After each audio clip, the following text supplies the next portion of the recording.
जय हिंद। देखिए नेपाल में क्या क्राइसिस हुआ है उसको समझते हैं और इसका इंडिया पे क्या असर पड़ेगा, इस क्राइसिस का इंटरनल कारण क्या था, एक्सटर्नल कारण क्या था और अचानक ऐसा क्यों हो गया, इसको समझते हैं हम लोग। जेंजी प्रोटेस्ट उसे कहते हैं जो यंग जनरेशन है 1997 से 2012 के बीच में जो जन्म लिया है। इन जेंजी प्रोटेस्ट की वजह से पूरा नेपाल जल उठा और एक सत्ता परिवर्तन हो गया। संसद भवन में आग लगा दिया गया। जितना नेता मंत्री हैं लोग, सब लोग का परिवार इसे लटक लटक बानर ऐसा भागा है, हेलीकॉप्टर से कोनो को दौड़ा के मारा है, कोनो को भिगा के मारा है, कोनो को जो घर फूंक दिया है, ये सब हो गया। इसका कारण समझते हैं कि क्या इंटरनल कारण था, उसके बाद समझेंगे क्या एक्सटर्नल कारण है, फिर चीन का क्या है और भारत का इस पर क्या असर पड़ेगा, इसको समझते हैं। सबसे बड़ा जो कारण था वो करप्शन था। नेपाल में करप्शन इतना ज्यादा बढ़ गया था जिसका कोई हद नहीं। करप्शन को रोकना मुश्किल था, हर डिपार्टमेंट करप्ट हो चुका था। चाइना के सहयोग से जो एयरपोर्ट बन रहा था उसमें 1400 करोड़ का घोटाला हो गया। ललिता निवास में घोटाला हुआ, गिरी बंधु में हो गया 54,000 करोड़ का घोटाला हुआ और ओरिएंटल में हो गया 13,000 करोड़ का घोटाला। कोऑपरेटिव सोसाइटी में इसके लगभग 70,000 करोड़ का घोटाला हुआ। इसका मेडिकल हेल्थ इंफ्रास्ट्रक्चर एकदम पीछे है नेपाल का। एमआरआई और ये जो बड़े बड़े जो ये मशीनें हैं उसकी उपलब्धता एकदम नेपाल में कम है। आर्म्स डील में बरेटा कंपनी से जो आर्म्स जिसका दाम था उससे 4 गुना रेट में दलाली में खरीद के लाया सब। पतंजलि को जो जमीन विवाद हो गया पतंजलि से कर लिया सब। यहाँ पर चाय का गोदाम कमर्शियलाइजेशन के लिए बेच दिया। इतना भयानक करप्शन हुआ और जिस कारण महंगाई बढ़ गई। छोटी सी छोटी चीजों के लिए महंगाई इतनी बढ़ गई थी कि बच्चे जो स्टूडेंट थे जो नॉर्मल ग्रेजुएशन करते थे, बीए सीए लोग, इन लोग को अपनी फीस भरने के लिए पार्ट टाइम जॉब करना पड़ गया। इतनी महंगाई बढ़ गई थी और लोग जॉबलेस हो गए थे। और खाली मतलब एक पुरुष का खाली बेरोजगार इंसान बड़ा खराब जिंदगी होती है।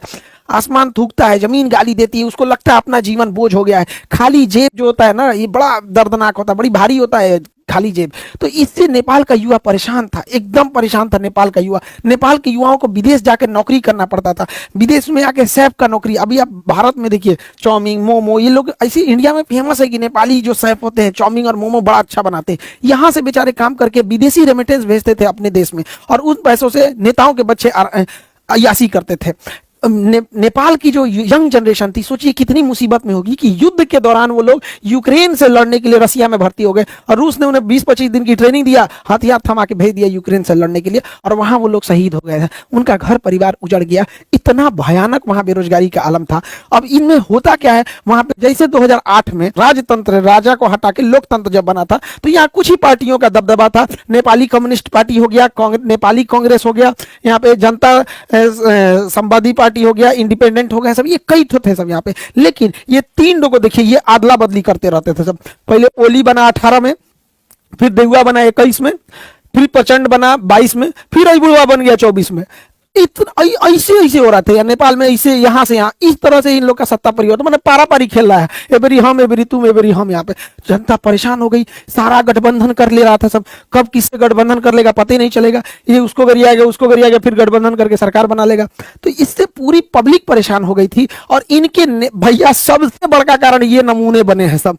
नेताओं के बच्चे इतने बेवकूफी किया है सब, जाके टिकटॉक पर इंस्टाग्राम पर अपनी लग्जरी लाइफ जीने लगे सब, विदेश में घूमने लगे सब, पार्टी कर रहा है सब। यहाँ देखिए ये कहाँ घूम रहा है, यहाँ पर इस अंतरा अंडरवियर पहन लेगी, पैंट पहन ले, पते नहीं चल रहा है कि यहाँ पे इो कोनो के होगवे करेगी। यही सब नौटंकी किया है। देखिए इन्हीं सबको देख देख के पब्लिक पगला गई कि जो हम लोग को खाए को नहीं है, इन सब का इतना बड़का बंगला, इतनी बड़ी होटल, आग लगा दिया सब। हाई देखिए लुई विटॉन का, गुची का, ये सब खरीदा है। लुई विटॉन का एगो मफलर आता है 60,000 रुपए का, 3-3 लाख का कपड़ा आता है लुई विटॉन का। हाई तो पूरा सजले है ससुरा लुई विटॉन से। एकरा हैरी पॉटर अब्बा गईलो तो लगा के इसी सबको पीटा यहाँ पे के बाप को दौड़ा दौड़ा मारा है ये बेचारा के। और दिखावा हैरी पॉटर, यहाँ देखा यहाँ पे तोरा अब्बा पिटा के भागा यहाँ पे। इसी सब के वजह से हुआ है। अब होगा क्यों नहीं, नेपाल की पब्लिक की हालत ऐसे है, नेपाल की पब्लिक इस तरह से। आप इनको देखिए, भारत के नेताओं से सीखना चाहिए नेपाल के नेताओं को। भारत के नेताओं का 2 चाल समझिए। इनके बच्चे कहां पढ़ रहे हैं ये बताते ही नहीं है और ये अपने बच्चे को कहते हैं कि बबुआ ते मर्सिडीज में घूम, ते ऑडी में घूम, BMW में घूम, लेकिन फोटो मत खींचो हो। फोटो नहीं खिंचाना है, फेसबुक पे नहीं डालना है, गरीब बन के रहना है। एक दिल्ली में एक नेता से हमसे मिले थे, उनके लड़का तो कहा सर एक फोटो हो जाए। हम कहा हाँ। तो ऐसे कहा कि रुकिए सर शर्टवा मोड़ लेते हैं, रोलेक्स की घड़ी है, दिख जाएगा तो पब्लिक क्या कहेगी। ये भारत के नेताओं का है। और दूसरा, इनके बाल बच्चे तो ऐसे हैं, ट्रेनिंग दिया गया है और ये ससुरे कुर्ता पहन लेते हैं सब। अब कुर्ता में बुझेबे नहीं करता, कुर्ता 1 लाख का है कि 5,000 का है। कुर्ता तो नॉर्मल दिखता है। तो इनका कुर्ता स्ट्रेटजी है दूसरा आप देखिएगा कभी भी अपने घर का फोटो नहीं दिखाएंगे सर, भारत का कोई नेता मंत्री घर का फोटो नहीं दिखाएगा। घर के बाहर जो लॉन होता है खाली जगह, इंटरव्यू देना रहेगा वो लॉन में बैठ के देगा, बैठ जाएगा लॉन में, देखेगा पीछे घर नहीं ना आ रहा है, कहेगा दो गाय ले आके इधर ये चराओ, दो गाय बांध दो, हाँ इंटरव्यू चालू करो, पीछे गाय आना चाहिए, अपने आप को गरीब शो करेगा, अंदर जाके देखिएगा महल बनाया रहता है। तो नेपाल के नेताओं को भारत के नेताओं से सीखना चाहिए। हालांकि भारत में भी ऐसी नेताओं लोग में करप्शन बहुत ज्यादा है, एक्सेसिव करप्शन है। तो नेपाल के एक नेताओं के बाल बच्चे, इन्हें नेपो किड्स या नेपो बेबी बोला जाता था इन सबको, बकलोलवन सब, ये सब नाच दिया। तो ये नेताओं के लोगों की लग्जरी लाइफ थी और ये नेपाल के गरीब लोगों की थी। सोशल मीडिया पे इन नेताओं के इस रवैये को लोगों ने बढ़ चढ़कर शेयर किया कि इन्होंने करप्शन के पैसे से विदेश में पढ़ रहे हैं, विदेश में घूम रहे हैं, विदेश में पार्टी कर रहे हैं, इनका ये इतना बढ़िया बढ़िया मकान है यहाँ पे। तो सोशल मीडिया पे ट्रेंड होने लगा, सोशल मीडिया इस पे तूल पकड़ने लगा, लोग बोलने लगे सोशल मीडिया पे। अब नेपाली सरकार ने सोशल मीडिया वालों से कहा कि आप इस पे ग्रीवांस ऑफिसर नियुक्त करो। उन्होंने नहीं नियुक्त किया तो 1 हफ्ता का वार्निंग दिया और नहीं पूरा किए तो इस सबों ने बैन कर दिया। जब बैन किया सोशल मीडिया को, तो जब सोशल मीडिया बैन हो गई, टिकटॉक को छोड़ के सबको बैन कर दिया, क्योंकि टिकटॉक ने अपना ग्रीवांस अधिकारी नियुक्त कर दिया था। लेकिन इन लोगों को लगा कि टिकटॉक चाइना का है, उसको बैन नहीं किया, टिकटॉक पे बैन नहीं किया, बस उसी पे लोगों ने डेट डिसाइड किया कि इस दिन चलना है नेपाल पे, धावा बोलना है और पूरा भीड़ लगा दिया। इन लोगों का कहना था करप्शन को बैन करो, सोशल मीडिया को नहीं। Ban corruption, not social media. क्योंकि सोशल मीडिया को बैन क्यों करेंगे? क्योंकि ये यंग जनरेशन है, स्टूडेंट है, स्टूडेंट्स बेचारे प्रोटेस्ट करने आए थे, एक बड़ी संख्या में स्टूडेंट प्रोटेस्ट करने आए थे। उनका कहना है कि भैया सोशल मीडिया केवल रील देखने के लिए थोड़ी है, इस सोशल मीडिया पे वीडियो कॉन्फ्रेंसिंग होती है, बहुत सारी मीटिंग हो जाती है, बहुत सारे बिजनेस सोशल मीडिया पे चलते हैं, मार्केटिंग होती है, इस पे एडवर्टाइजमेंट चलते रहते हैं। आजकल नेपाल में बहुत सारे लोग विदेश में काम करते हैं, तो विदेश में नॉर्मल नंबर नहीं लगता है तो लोग व्हाट्सएप कॉल कर लेते हैं, ये इसमें दिक्कत आने लगा। बहुत सारे लोग नेपाल में क्लास करते हैं, उनके भी वहां के टीचर होंगे, वो लोग पढ़ाते होंगे अपना अपना वहां पे, तो सारी चीजें बाधित हो गई। इसी को लेकर प्रोटेस्ट हो गया। प्रोटेस्ट बहुत बड़ी संख्या में था। यहाँ पे अगर ध्यान देंगे तो यहाँ पुलिस इनको रोक रही थी, तब तक ससुरा किसी ने आदेश दिया ऊपर से प्रधानमंत्री के यहाँ से कि इनको गोली मारो। और जानते हैं इन्होंने क्या किया? एकदम माथा पे गोली मारे हैं सब। इन बच्चों को स्कूल यूनिफॉर्म पे माथा पे गोली मारा सब। अब जब यहां गोली मारिएगा तो ये तरीका गलत है। लोकतंत्र में भीड़ को शांत करने के लिए अन्य तरीके भी होते हैं। ये बात है कि हाँ, हर चीजों को हम लोग जबरदस्ती नहीं मना सकते, लेकिन वाटर कैनन होता है, आंसू गैस के गोले होते हैं। जब चीजें हद से पार हो जाती है तो पैर पे गोली चलाया जाता है, कई बार रबड़ बुलेट चलाए जाते हैं, एकदम एक्सट्रीम हो जाता है तो पैर पे गोली चलाया जाता है। उसके बाद भी कारण बनाना पड़ता है कि हमने ये सब कर दिया, तब लास्ट में इस तो सीधे गोली मारा सब, यहाँ पे एकदम हेडशॉट मारा।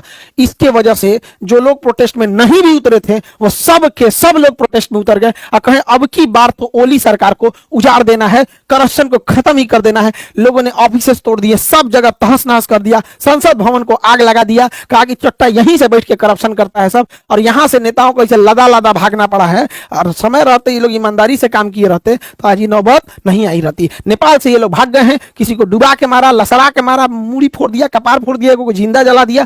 ये सब पूरी तरह से नेपाल को तबाह कर दिया। नेपाल में एक हामी नेपाल करके एनजीओ था जो भूकंप के समय मदद कर रहा था। सूडान गुरुम इसको नेतृत्व कर रहे थे और इधर एक काठमांडू का मेयर बालेन शाह, ये लोग इसको एक तरह से लीड कर रहे थे। हालांकि भीड़ इतनी ज्यादा हो गई और पुलिस की गोली वजह से ये घटना और ज्यादा उग्र हो गई। हालांकि इसे कंट्रोल करने का बहुत हद तक आंदोलन को कंट्रोल कर लिया गया है। सेना कमांड को संभाल चुकी है। सेना ने आदेश दिया जनरल ने कि आप सब लोग अपने इतने जगह पे लौटेंगे। और अभी के तौर पे अंतरिम सरकार सुशीला कार्की को दिया गया है। जिस तरह बांग्लादेश में दिया गया वहां पर यूनुस खान को, उसी तरह दिया गया यहाँ सुशीला कार्की को। ये भारत के बीएचयू यूनिवर्सिटी से पढ़ी थी, वहां पर चीफ जस्टिस रही, पहली महिला मुख्य न्यायाधीश रही। अभी इनके हाथों में अंतरिम सरकार है, बाद में ये लोग इलेक्शन करेंगे। अब ये खुद ही कंफ्यूजन में है कि राजशाही नहीं था कि इलेक्शन कराया जाए। एकदम परेशान है लोग। नेपाल की स्थिति एकदम गड़बड़ है। कुछ चीजें नेपाल में गड़बड़ हुई है जो नेपाल के क्रांतिकारियों को नहीं करना चाहिए था। पहला कि इन्होंने सुप्रीम कोर्ट की बिल्डिंग जला दी, उसमें सारे डॉक्यूमेंट जल गए।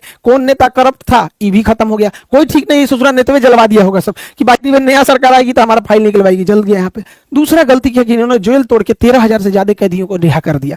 अब जो कैदी रिहा हुए हैं सब भारत में आने का तो वीजा नहीं मिलता है, वो ससुरा भारत में घुस जाएगा सब। अगर भारत में नहीं भी घुसा सब तो कैदी था सब, उसको नहीं छोड़ाना चाहिए। हाँ, राजनीतिक कैदी रहते तो समझ में आता है, क्रिमिनल्स को काहे छोड़ा दिए। यहाँ पे पुलिस ने मास सरेंडर किया, लोग पुलिस को मारे। पुलिस तो खैर करप्शन कर, गोली चलाएंगे लोग तो पब्लिक छोड़ देगी, माथा पे गोली चलाएंगे पुलिस। उसके बाद कहेंगे भाई आदेश आ रहा है तो आप हवाई फायरिंग कीजिए, आंसू गैस मारिए, मारेंगे गोली तो पिटाएंगे कहीं नहीं, पिटा गए यहाँ पे। लेकिन इससे भारत को क्या हुआ, भारत को एक लॉस लगा। अनस्टेबल नेपाल कभी भी भारत के लिए ठीक नहीं है। दूसरा, भारत सरकार अभी काला पानी लेपू लेक विवाद चल रहा है, आप अब नेक्स्ट वीडियो उस पर बना देंगे ताकि आप लोग को ज्यादा क्लियर समझ में आ जाए। लेकिन एक बड़ा दुख के साथ ये कहना पड़ता है ना, नेपाल भाइयों लोगों को भी समझना चाहिए, एक ऐसा ट्रेंड बन गया है नेपाल में, हम लोग जान भी दे देंगे ना तो नेपालियों को लगेगा कि भारत हम लोग के लिए खिलाफ है। उनको चाइना ही अच्छा लगता है। हम लोग को क्या ही कर सकते हैं उन लोग के लिए, नेपाल के लिए क्या नहीं किए हम लोग। लेकिन उनको नेपालियों के दिल में बैठा है कि भारत ही खराब है। यहाँ पे ऐसा नहीं करना चाहिए। हमारा रोटी और बेटी से रिश्ता है। हमारे यहाँ आज भी शादी बिहार नेपाल और बिहार यूपी जो एरिया सटता है वहां से हो जाती है। लेकिन ये नेपाल खराबी, क्योंकि वहां माओवादी हो गए या फिर जो चीन का प्रभाव है वो बहुत ज्यादा हो गया। ये भारत के लिए अच्छी बात नहीं है। कूटनीतिक हार एक तरह से कहिए, या फिर हम लोग फंसते जा रहे हैं, ये नहीं होना चाहिए। इस पर भारत को सोचना चाहिए। इसके पीछे कारण भी क्या है, भारत सरकार को अमेरिका और वेस्टर्न द्वारा चलाए गए एनजीओ पे कड़ी नजर रखनी चाहिए, क्योंकि ये एनजीओ सरकार कम से कम 50 देशों की सरकार गिरा चुके हैं सब। अब जैसे यहाँ देखिए हामी नेपाल, ये किसके किसके सहयोग से, जैसे अमेरिका के ओपन सोसाइटी हो गया, फ्रीडम हाउस हो गया, फोर्ड फाउंडेशन हो गया, ये सब सरकार मतलब मदद करते हैं, बट इनका हिडन कुछ ना कुछ अंडर से टारगेट कुछ रहता है। तो गवर्नमेंट की एजेंसीज को इस पर नजर रखनी चाहिए। अभी जो नेपाल में हुआ है, हामी नेपाली जो ये संगठन था, इसमें शंकर ग्रुप, इन्फिनिटी ग्रुप और बरबरा फाउंडेशन ने फाइनेंशियल हेल्प किया था, और इतनी बड़ी हुजूम को एक साथ ले आकर इन्होंने किया। और आज एक देखिए कैसी गवर्नमेंट वहां बैठे बनेगी, इसका कोई ठीक नहीं है। अमेरिका जो है और वेस्टर्न कंट्री ने पूरी मिडिल ईस्ट को बर्बाद कर दिया है सब, इराक से लेके ईरान, सीरिया, अफगानिस्तान, यमन, सब तबाह कर दिया है सब। अब जब इसको पूरी तरह तबाह कर दिया है सब, तो जहां से मन वहां से पेट्रोल लेके चल जाता है। हम लोग को पेट्रोल मिलता है महंगा, और ये सब मार धार के अपने चमचा सरकार को बना देता है सब।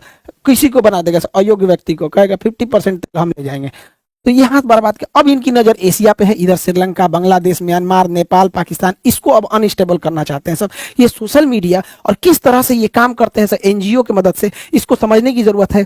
देखिए, सर्बिया एक देश था, सन 2000 में सर्बिया रसिया का फेवर करता था। 2000 में बुलडोजर क्रांति लाया सब, और सर्बिया की सरकार को कहा सब कि सरकार करप्ट है, ये है वो है, एक नैरेटिव सेट किया, सरकार को गिरा दिया। अभी जो सरकार है वो अमेरिका की फेवर की है, रूस की फेवर की नहीं है। उसी तरह जॉर्जिया एक देश है, जॉर्जिया उसी के पास है, सर्बिया की साइड में जॉर्जिया। 2003 में जॉर्जिया में रोज रिवोल्यूशन लेके चले आए सर। रोज रिवोल्यूशन में क्या था, जॉर्जिया जो था रसिया के फेवर में था। तो ये अमेरिका वगैरह सोशल मीडिया, और ये उस समय तो मतलब इतना नहीं था सोशल मीडिया 2003 में, लेकिन एनजीओ वगैरह की मदद से इस सब ने क्या किया, वहां पर रोज रेगुलेशन लाया और सरकार को गिरा दिया। अभी जो सरकार है वो अमेरिका के फेवर में। उसी तरह से देखेंगे यूक्रेन में 2004 में ऑरेंज रिवोल्यूशन ले दिया और कहा कि हम लोग यूरोप में मिलना चाहते हैं, रसिया में नहीं, रसिया को कमजोर करने के लिए। फिर 2014 में यूरोपीय मेडन आंदोलन किया गया, पेट्रो यानुकोविच को यहां से डिथ्रोन किया गया। उसी समय क्रीमिया रसिया ने कब्जा कर लिया था। अभी की जो जनरेशन है उसको इतना पुराना नहीं याद आता है, लेकिन अभी उसी सब की वजह से अभी भी यूक्रेन में लड़ाई चल रही है। देखिए, जो जो सरकार रसिया के फेवर में थी, कैसे कैसे अमेरिका ने गिराया है। ऐसे ही 2011 में अरब क्रांति शुरू होती है ट्यूनिशिया से। ट्यूनिशिया की सरकार को उखाड़ फेंका जाता है, अरब क्रांति। और अरब क्रांति देखते देखते अफ्रीका से पूरे अरब में फैल गई। अरब क्रांति में लीबिया में मोहम्मद गद्दाफी को उड़ा दिया गया क्योंकि यह रूस का फेवर में था। इजिप्शियन गवर्नमेंट को उड़ा दिया गया, हुस्नी मुबारक को, क्योंकि ये रूस के फेवर में था। सीरिया में बशर अल असद को उड़ा दिया गया क्योंकि रूस के फेवर में था। यमन से शेख अब्दुल्ला साले को उड़ा दिया गया क्योंकि यह रसिया के फेवर में था। ये सब अमेरिका की चाल है। अभी भी नहीं समझ में आएगा तो बहुत दिक्कत हो जाएगा। ये सोशल मीडिया हम 20 बार कहते हैं, इस पर इंडिया का अपना कमांड होना चाहिए, नहीं तो फिर हम लोग मुख्य दर्शक बन के ऐसे ही देखते रहेंगे। 2021 में म्यांमार में क्या हुआ, म्यांमार में सरकार हटा दिया गया आंग सान सू की, ये भारत के फेवर में थी, और यहाँ जुम्टा की सरकार बना दिया गया, सैन्य तानाशाही जुम्टा की। हुआ क्या, 2017 से 2021 तक म्यांमार से रोहिंग्या भारत में घुस गए। आज रोहिंग्या भारत की एक बड़ी समस्या बन चुके हैं। लेकिन अभी बताइए, इलाज से अच्छा बचाव होता है। यहाँ स्टेबल रहता तो भेज सकते थे, अभी कहाँ भेजेंगे इन सबको। भारत की एक बड़ी समस्या बन चुकी है रोहिंग्या यहाँ पे। वैसे ही 2022 में आप देखिए श्रीलंका में हमारी जो फेवर की सरकार थी, अभी चाइना की फेवर की सरकार आ गई है, हटा दिया गया। उसी तरह आप देखे होंगे यहाँ पे मालदीव में यही हो गया। आप पाकिस्तान में देखिए 2022 में इमरान खान, चचवा मेरा, इसको इमरान खान को डिथ्रोन कर दिया सब।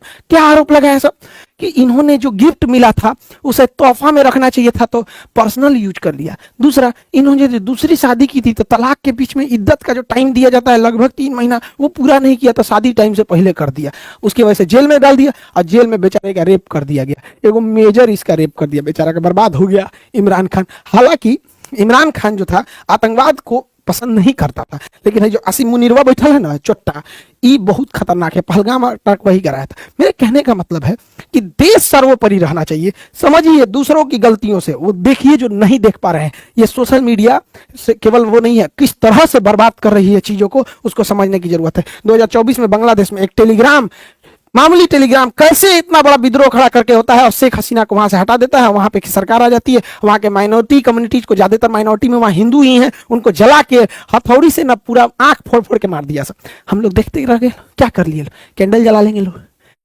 हम लोग को सचेत होने की जरूरत है, क्योंकि ये सब स्लीपर सेल का काम करते हैं सब। यहाँ पे इतनी ज्यादा डिपेंडेंसी भारत की हो गई है इनके ऊपर, जिसका कोई हद नहीं। गूगल का केवल एक चीज नहीं है, गूगल का यूट्यूब है जिसपे आप हमको देख रहे हैं, ये गूगल का, इसी का प्ले स्टोर है जिसपे से आप जोमेटो, आप यूपीआई हिंतन डाउनलोड करते, इससे नहीं डाउनलोड करेंगे तो क्रोम से करेंगे, तो दोनों तो भैया एक है। यहाँ पे मेल किससे करिएगा आप, कोई भी नया एप्लीकेशन रह गया मेल करना पड़े, ये भी इसी का है। अब सब छोड़िए ना, मोबाइलवा तो एंड्रॉइड है, मोबाइल सैमसंग का लीजिए, वीवो का लीजिए, किसी को लीजिए, लेकिन उसके अंदर जो सॉफ्टवेयर है वो एंड्रॉइड है। एंड्रॉइड किसका है, इसी गूगल का है।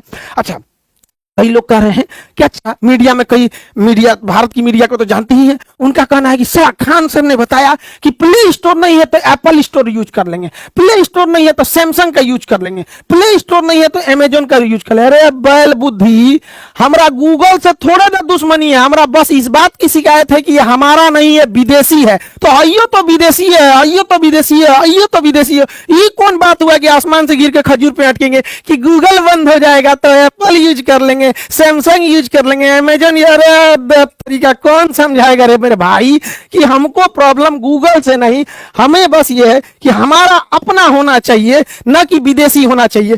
जब बैल बुद्धि, मीडिया को क्या समझाएं हम। यहाँ पे जीमेल के जगह हमें अपना मेल यूज करना चाहिए, भारत मेल, भारत मेल। तो मीडिया के कुछ बंधु ये कह रहे हैं कि जीमेल की जगह भारत मेल लोग अपनाएंगे। क्यों नहीं अपनाएंगे, तो होना चाहिए, उतनी सोच होनी चाहिए। हम भारत मेल लाएं, जितनी भी योजनाएं हैं भारत सरकार की, चाहे वो जनधन योजना हो, चाहे वो राशन योजना हो, खाद बांटना हो, एलपीजी सिलेंडर बांटना हो, उसका ओटीपी मेल, जीमेल पे ना जाके भारत मेल पे जाएगा। वोटर कार्ड का वेरिफिकेशन भारत मेल पे जाएगा, आधार कार्ड का वेरिफिकेशन गूगल जीमेल पे ना जाके भारत मेल पे जाएगा, इनकम टैक्स, जीएसटी, टीडीएस, ये सबका कहां जाएगा, भारत मेल पे जाएगा। मजबूरी बनेगी लोगों को जीमेल के साथ साथ भारत मेल भी रखना।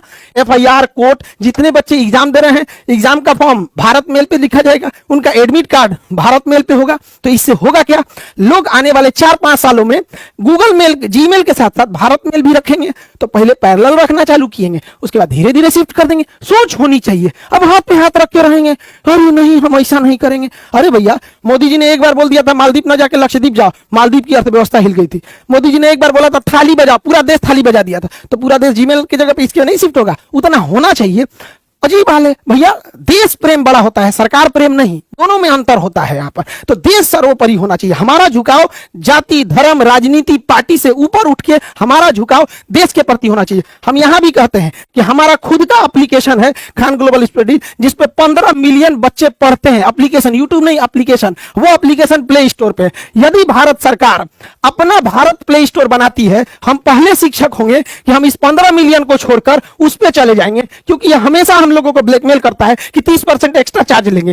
पूरे भारत के शिक्षकों से कहते हैं कि आप लोग बताइए, क्या इस बात का ये धमकी नहीं देता है गूगल, हम लोग इसको छोड़ेंगे? ये हमारी जिम्मेदारी होती है, देश के प्रति हमारी जिम्मेदारी होती है। आज 25 मिलियन सब्सक्राइबर हैं यूट्यूब पर, लेकिन ये डायमंड प्ले बटन आया था ना, हम कभी दिखाए नहीं। सभी लोग को धन्यवाद हाथ जोड़कर, जो आप लोगों ने 25 मिलियन बनाया और विश्व का सबसे बड़ा एजुकेशन चैनल बनाया। लेकिन जब ये डायमंड प्ले बटन आया ना, इतना खुशी होता, अगर इसके बीच में अगर भारत का रहता तो अशोक चक्र बना रहता, अशोक स्तंभ बना रहता।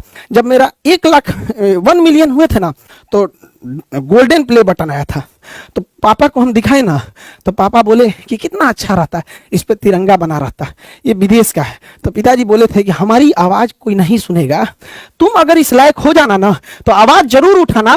ये मत कहना कि तुम भूल जाओ कि तुम्हें सुविधा मिल रहा है। आवाज जरूर उठाना कि एक भारत का अपना होना चाहिए, वरना हमको देश प्रेम है तभी हम यूट्यूब पे खड़ा होकर कह रहे हैं कि यूट्यूब की जगह भारत का होना चाहिए, वरना 25 मिलियन को तो बहुत पैसा देता है यूट्यूब, क्या जरूरत रहती है? तो सरकार प्रेम और देश प्रेम दोनों में अंतर होता है। हम स्वयं कहते हैं कि भारत का रहता तो बहुत ज्यादा खुशी होती। आज नहीं होगा, 10 दिन बाद होगा, 10 साल लगेंगे, 20 साल लगेंगे, लेकिन अगर हम शुरू ही नहीं करेंगे तो कभी मंजिल पे नहीं पाएंगे। मंजिल मिले या ना मिले ये मुकद्दर की बात है, लेकिन हम कोशिश ना करें ये गलत बात है। तो ये देश प्रेम हम इसीलिए कहते हैं, वरना 25 मिलियन पे तो बहुत सुविधाएं मिलती रहती हैं यहाँ पर, लेकिन जो देश प्रेम है, जो इस ये हम कभी आप लोग को दिखाए हैं, ये रखा हुआ है हमारे यहाँ, बस यहाँ एक तो तिरंगा झंडा बना देता ना इस डायमंड प्ले बटन पे, 4 चांद लग जाता है इस डायमंड प्ले बटन पे।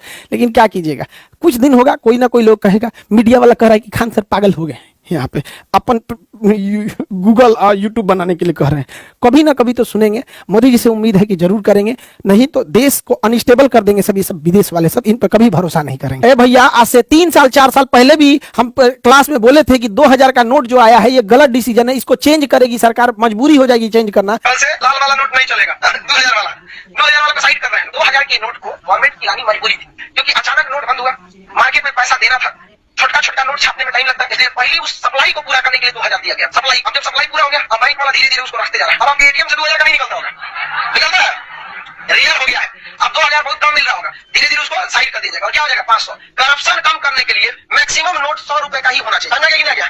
अब तक जाओ तो किसी को 10 लाख घूस देने, बोरा में लेके 10 लाख रुपया 100 का नोट हो गया तो कहां ले जाएंगे बोरा? आप देख लीजिए आज चेंज हो गया कि नहीं। वैसे ही हम कहते हैं कि एक दिन इस गूगला को भी बदला जाएगा, और वह दिन आएगा जब भारत अपना सर्च इंजन बनाएगा, हम अपना प्ले स्टोर बनाएंगे, हम अपना भारत मेल बनाएंगे, उस दिन का भी